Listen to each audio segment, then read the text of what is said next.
kreatif. Jadi memang aku kalau jadi dosen konsentrasinya dua, di komunikasi yang mencangkup public speaking, branding, crisis handling.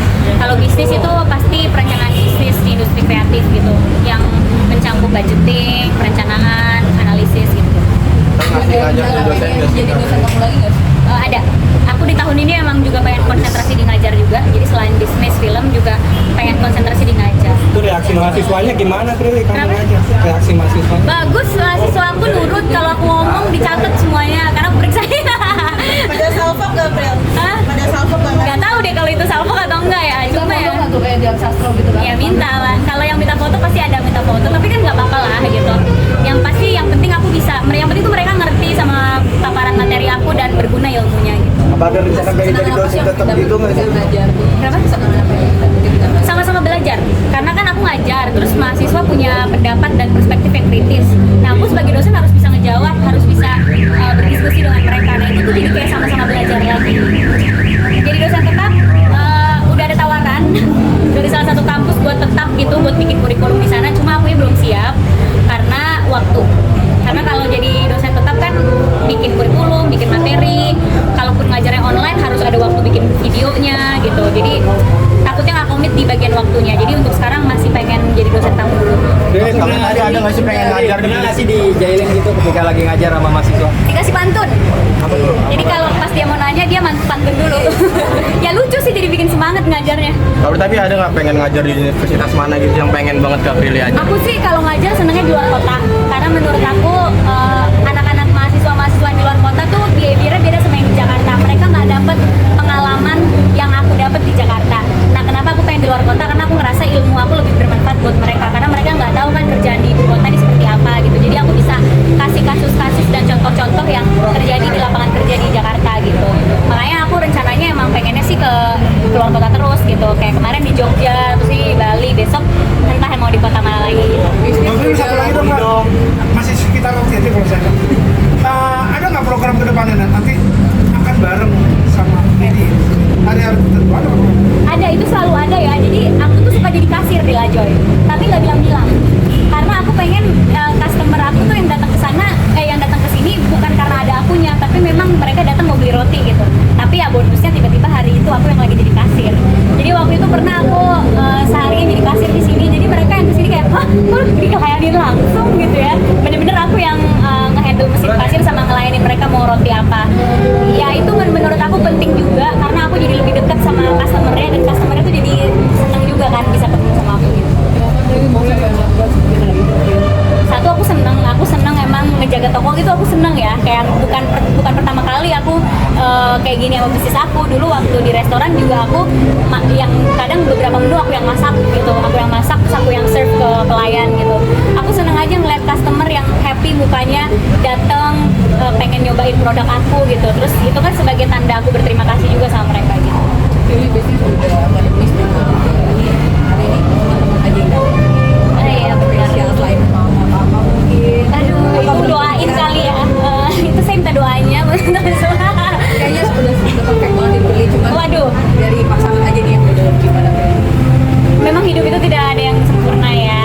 Kadang kalau dikasih rezekinya di karir atau dikasih rezekinya di tempat lain, ada tempat lain yang tidak terpenuhi, dan itu wajar menurut aku karena masing-masing udah ada rezekinya masing-masing. Temen aku nikahnya cepet tapi dia belum bisa buka bisnis.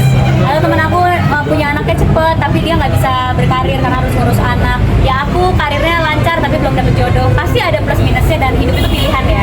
Ya untuk sekarang aku masih memilih untuk sendiri konsentrasi sama mimpi dan tujuan aku sih. Oh, tidak menutup kemungkinan untuk ada pacar di kemudian hari dan tiba-tiba aku ada jodohnya ya. Aku sih membuka pintu untuk siapapun yang datang ke hidup aku, tapi memang kenyataannya belum ada gitu. Tapi kriteria seperti apa sih Kak Prilly? Ada nggak sih, Prel? Atau Kriteria seperti apa Kak Prilly? Dari aku standar kayak cewek-cewek pada umumnya aja.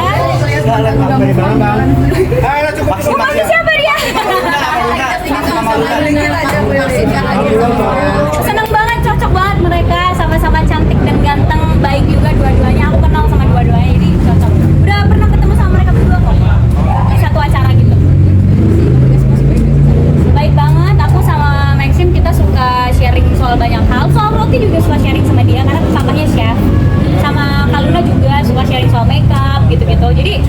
ngobrol sama dua-duanya, ketemu sama mereka berdua di tempat juga pernah gitu. Jadi lo lebih selektif lagi nggak sih sekarang? Selektif mah itu wajar ya, semua perempuan atau laki-laki pun harus selektif pilih pasangan karena itu seumur hidup. Jadi ya pastilah selektif, kan nggak mau salah pilih. Apa sih jadi goals kakak nih kak dari banyak bisnis ini?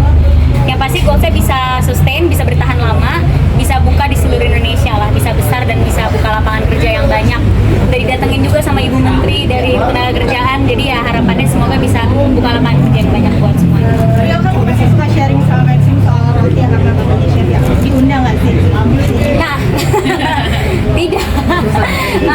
Karena ini memang acaranya tuh temen-temen yang seharian ngobrol sama aku aja dan nggak banyak kursinya cuma 3 kan, sofa di dalam cuma sahabat-sahabat yang emang sering ke rumah gitu, yang emang pengen nyobain rotinya. Mungkin sama dia jadwal lain ya.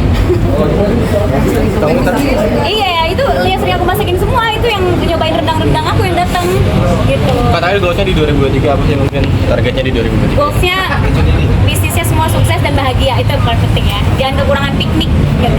Ini soal diving juga yang sudah dapat lisensi sekarang, jadi seperti sudah bisa sampai berapa meter? Yang nggak nyangka juga aku tuh emang orangnya ambisius ya kalau ngelakuin sesuatu ya.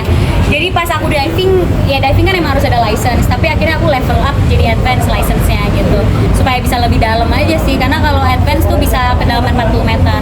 Jadi ya kalau open water kan cuma 18 meter, jadi ya makanya aku ambil license lagi gitu. Berarti setiap minggu harus selalu diving gitu ya? Setiap ada waktu pengennya diving. Terdalam 40 meter. Terdalam kemarin di Labuan Bajo 35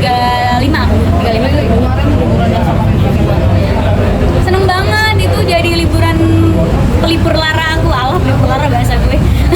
Pokoknya itu seneng banget lah karena kita udah merencanakan itu dari lama dan akhirnya bisa terrealisasikan aku pas lebaran gitu. Siapa emang berdua aja atau sama? Enggak, sama aku, Reza, sama Kak Arya, manajer Kak Reza, ada Shenina sama Angga. Jadi kita berlima. Gimana aja? Balik udah. Ke keliling Labuan Bajo semua kita cobain lah, ke pulau, ke Pandar, ke Puncak Pandar, ke Pink Beach, ke pantai, ke Long Beach, ke Manta Point, semua kita cobain karena kita di kapal. Paling seru di Long Beach. Pasirnya pink soalnya bagus banget. Banyak yang doain punya sama Reza. Iya. Gimana? Kalau didoain yang baik-baik mah